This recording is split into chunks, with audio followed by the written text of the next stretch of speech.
The three Trayvon Martin type thugs that killed Chris Lane, the aspiring baseball player from Melbourne, Australia, studying there in Duncan, Oklahoma, are par for the course of the culture and the social level at which America now finds itself with black people and their relationship in America and their historical understanding, but more specifically, the products of the leadership here in America, in black America, from Barack Hussein Obama to Louis Farrakhan to the pinch-nosed Negroes to the wannabe white Negroes, marking the fact that you've got 1.2 million black males in prison and there are no fathers in the homes of 80% of black America.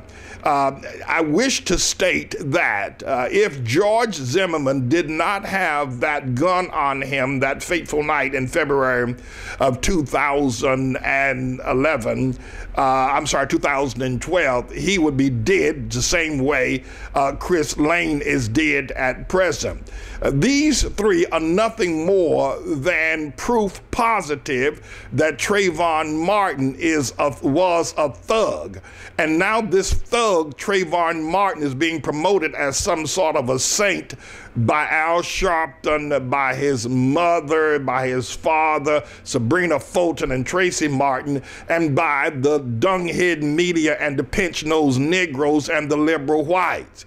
And so I'm going to lay the charge of the murder of Chris Lane at the feet of the dung-head liberal media, the pinch-nosed Negro Al Sharpton and all the others who ran and protected and tried to put a special saintly coat on Trayvon Martin without looking at the epidemic, the catastrophe problem that goes on in the psyche and the mind of black people. I got to tell you, everybody, I've been black all my life. I live on 123rd Street in Harlem. Black people are bizarre. They are a weird group of people and are growing grossly more so as the days go by. We can expect more of these shootings. In fact, the shooter, the trigger man, this James Edwards Jr., 15 years of age, was posted up a video of himself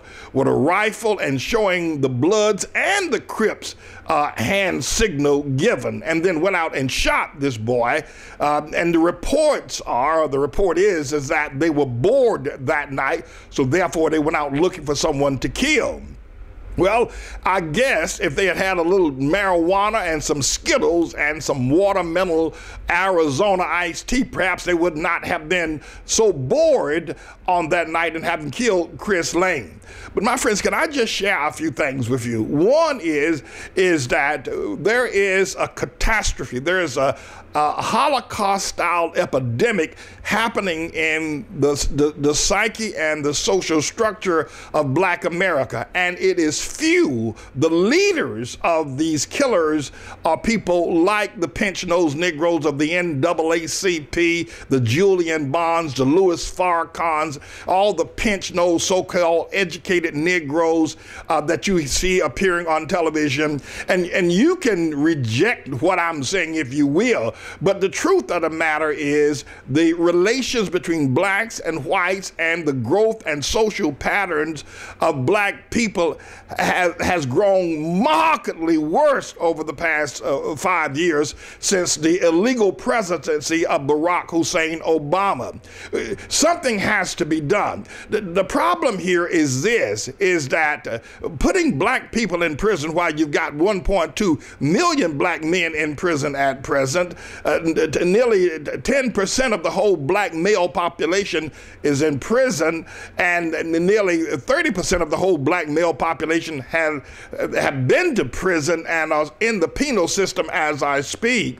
Moreover, America now puts in prison 100,000 men per year. And a large portion of those, if not 70% of those, are black men, which have children like James Edwards on the streets with no father, and a hoochie mama in the house on food stamps and marijuana and crack and everything else trying to raise. She's only about 5 or 6 years older than her son because she had him when she was 12 years old. And the man has gone off to prison. Now, we can understand that as a dynamic. So when we think about more policemen and more jails or prisons to solve the problem, well, ultimately you can put them all in prison, and that will in one way solve the problem.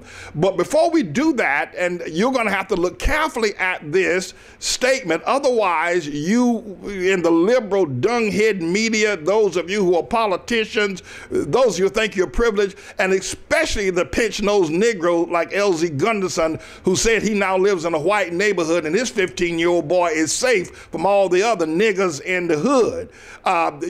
People like L.Z. Gunderson is going to be shot down in the street. White liberals like Anderson Cooper are going to be shot down in the street. You can't escape this. For every action, the scientists tell us there's an equal and an opposite reaction. What we have noticed over the past 40 to 50 years has been this complete obfuscation of reality and truth and morality in America. Hate America. There's no responsible leadership anymore. All the leaders that have the spotlights in America that are black and white, in terms of the social input of black America, are all haters of God. They're haters of the principles of God. They're haters of this nation. So what we've got to effectively do, while these boys are nothing more than the Trayvon Martins of the world, they're just another 3 Trayvon Martins. But when you look and see how Trayvon Martin was lifted up and how he was marched for, and how little white girls, 18 years old, put on hoodies and marched the streets. These same little old white girls running around with these hoodies on, going to find one of these black boys jacking them up and raping them and then cutting their throats. It's going to happen. You mark my words. There are going to be more killings in America by black disillusioned youth than you can begin to shake a stick at. We've got an epidemic. But the thing I keep leading up to here is that not taking the fact that these young people are not responsible for themselves. They are, and they ought to be put under the jailhouse or hung from the nearest tree.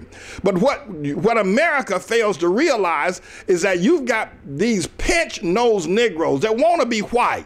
They went to a white school. They got white academic degrees. They got enough money now to live in white neighborhoods. Now, they'll never tell you, because psychologically they are arranged. They got a dissonance problem. They don't even know that they want to be white. All they know is that they damn sure don't want to live in the hood. They don't want to live around black people. They don't want to be subject to what just happened to Chris Lang. They know that. So they move as far away from black people as they possibly can. But yeah, when you see them on television, they're talking about, well, the language of black people and their ebonics, and whether or not Rachel Gentile was understood. She just came from a different culture. It was a black thing, and white people can't jiggy with it, that she was not expected to speak the King's English, and they run and protect her. And you got people like Sonny Hostins, who in face of all the outpouring evidence that George Zimmerman was as innocent as he could possibly be, and Trayvon Martin was nothing but a low-life thug that had been kicked out of high school, a dope-dealing fighter, and everywhere he went, yet she protected him. Well, see, that's the kind of thing that fuels these young boys. That's the kind of thing. See, we don't have any discipline anymore in our communities. We don't have the love of God. And you got these, again, these hypocritical, pinch-nosed Negroes like Sonny Hostin and L.Z. Gunderson. And then you got people like Anderson Cooper, these white liberals who think black people are guiltless of everything. It all goes back to slavery. It all goes back to 300 years of oppression, which makes black people make babies and and act the way that they act. My friends, we've got an epidemic on our hands, and until we're willing to face the truth, we can't cure these young boys. They're out there right now, and as I said before, you're going to see little white girls, especially those ones that wore those hoodies and saying, "I am Trayvon Martin." You're going to see them shot down and raped. You're going to see people like Sonny Hostin shot down. You're going to see people like L.Z. Gunderson. It's going to happen. It's just a matter of course now. We've got a cauldron brewing in the black communities of all these black youth with no daddies in the home. 80% of the families are led by hoochie mamas, and the other 20% are led by men who are pimping the women in the homes who bring home the money. We've got a catastrophe, and yet the world and the media doesn't want to hear the truth. They want to blame everybody else. They want to blame white folk for everything that goes wrong in the black community, which is another sickness, which means that they believe that white folk are gods. And until we are willing to look at the fact that this is stemming from the leadership, from the Sonny Hostins of the world, from the L.Z. Gundersons of the world, from the Farrakhan's of the world, from the Barack Hussein Obamas of the world, from Michelle the Fist Bumpers of the world, the leadership and the pinch-nosed Negroes, all those Negroes who want to be white, who want to live around white people, who will not settle in the black community because they don't want the homes broke into, their daughters raped. They don't want to get shot getting out of their cars because they know that black folk, these young black boys, have no restrictions on them whatsoever. We have seen since the illegal election of Barack Hussein Obama, where some people, and I think to some degree, thought that Obama would solve the race problems. We've seen race relations get worse than it has ever been in the history of this nation. And we also are witnessing now God's judgment upon the city of Chicago, where black people like James Edwards and Chancey Luna and Dwayne Jones are killing black people routinely every day to the tune of thousands per year that are being killed in Chicago and cities around America. And yet the pinch-nosed Negro gets on television and says that it's the white man's fault. We've got an epidemic. We got a likeness of a Holocaust going on, and until we deal with the problem not the youth, while they ought to be held responsible. The problem stems from the fact we've got to get these pinch-nosed Negroes, put them on trial.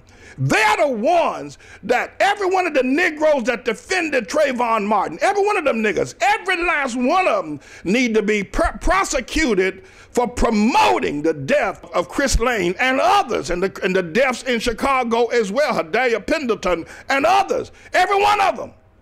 Every one of them. And mark my words, mark my words, mark my words.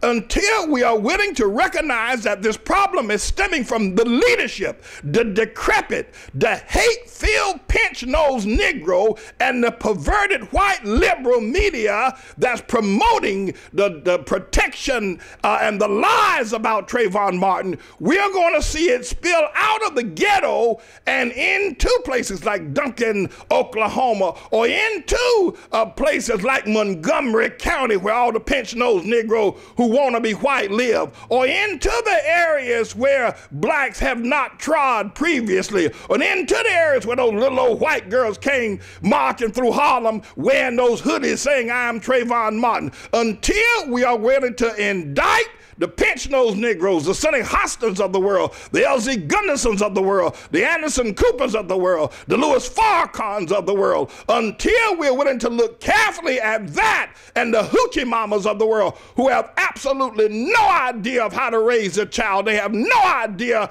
of how to be a father to their 15 and 16 and 17-year-old boys, until we're able to critically face the truth about that and hear the voices out here that is speaking the truth and telling where the problems are arising from, we're going to see a catastrophe in America like we ain't never seen before. Now, South Central Los Angeles saw a containment of the rap and the drive-by shootings, but it's going to move to Beverly Hills. It sure is. It's going to move to the white neighborhoods. It's coming to a house near you. It's coming to a son or daughter of yours. It's coming and can't nothing stop it except we look carefully and put on trial and indict. We call a community trial and bring federal charges against the people that have supported Trayvon Martin. And let me not forget Al Shady, nappy head, ho Sharpton. This man needs to be put on trial for promoting. Ever since Tawana Brawley, he has done nothing but promote the destruction of relations between blacks and whites in America. And thusly we have the deaths of Chris Lane. Thank God that George Zimmerman had some get back when he was attacked by that thug Trayvon Martin. I'm James David Manning. I'm the Lord's servant. I want to take the time now to thank all of you who listened to me going back a year and a half ago when I explained that Elizabeth and I went into a McDonald's restaurant to grab a quick breakfast and be on our way. We were traveling. And this McDonald's was in perhaps the poorer part of town, and it was about 10 o'clock. They were closing down the breakfast schedule, and we ordered, I don't know, Egg McMuffin and some tea or something, and this woman came in with 3 little children. They were all ruddy and dirty, and it looked like stair steps 1 through 3. And she went up to the counter, she ordered 1 Egg McMuffin, and she took it back to the table, and they all sat down at a table for 4 there in that McDonald's restaurant. And I really wasn't paying very much attention to her until I noticed that she was dividing up that 1 Egg McMuffin with 3 children, and she ate nothing herself. Well, it caught my attention and pretty much spoiled my appetite as well. I got up. I didn't do anything. Also, concurrently, the police were arresting several drug dealers outside of the restaurant. They had them, lying on the ground face down, going through their pockets and their sneakers and their socks, handcuffed and coming up with small bits of drugs. So all of that was going on. And you had some addicts sitting in the McDonald's that morning. So I got up. I was concerned that this woman was trying to feed 3 children, but I did nothing. As I've stated so many times, and I've repented, I could have gone to the counter and ordered enough food for all 4 of those people, the woman and her children, and probably bought a sandwich for everybody in that restaurant, and cost me maybe $70, and I would not have broken my bank. I did nothing. I got up, I walked out, Elizabeth and I, we got in the car and went on about our business. But the Lord didn't let me rest. It bothered me.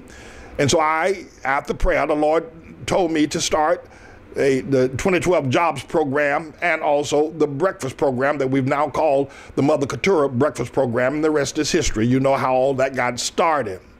Now, what I want to do now is to show you what has happened as a result of my having prayed to Almighty God and being obedient to Him, and then through your very generous support of our ministry in the Mother Couture Breakfast Club, what it has grown into.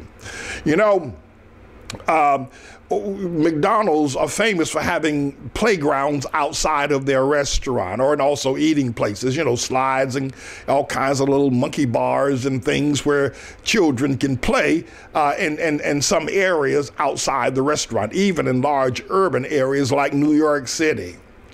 I want to show you something that's nigh unbelievable. We now serve our children in a beautifully decorated courtyard. That was not the case when I walked out of that restaurant and didn't give that woman any help.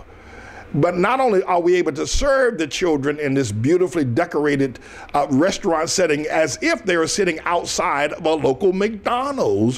When you look at the setting and the food service and the waitresses and the people that are waiting, and let me say a word about the staff, the people that come, that get up at 6 o'clock in the morning or 5 o'clock in the morning and come and open up the ovens and turn on the stove and mix up the pancake and stir up the eggs and strip down the bacon and get the grits and the muffins and the toast and the cereal and the milk and the juice and the napkins and the plates and the floors clean, the bathrooms clean, the place ready for service. I want to take my hat off to them and say thank you to the people of the Outlaw World Missionary Church who have caught this vision that God has given unto me and have willingly given themselves to serve in this process.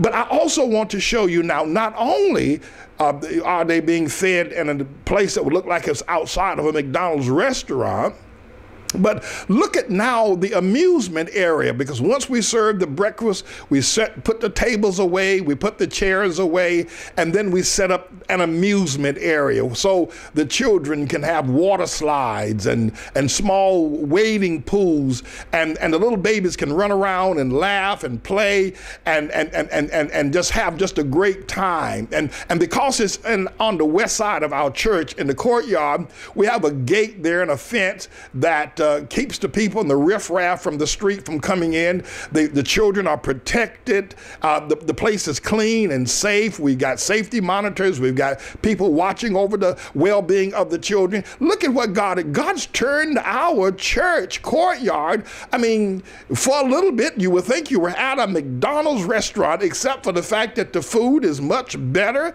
and much more nutritious, and the service is off the charts. But look at what look at the miracle of what God has done.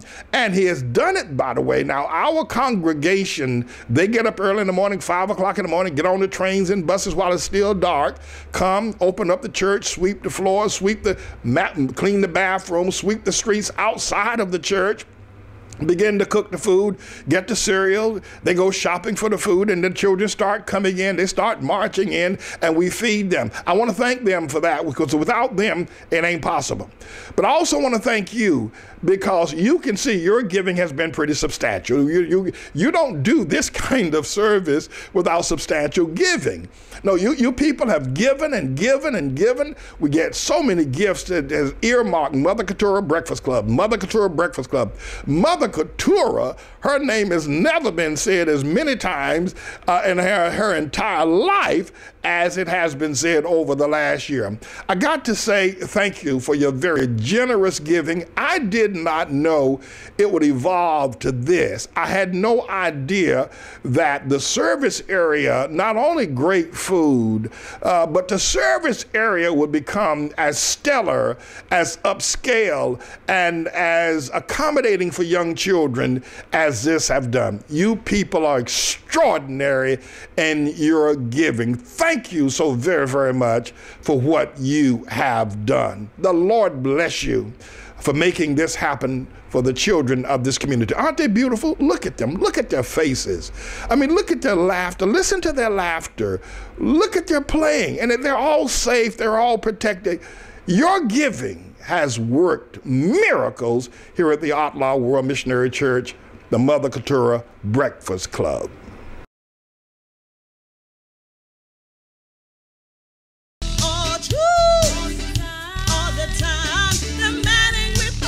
Sure to blow your mind. Just let me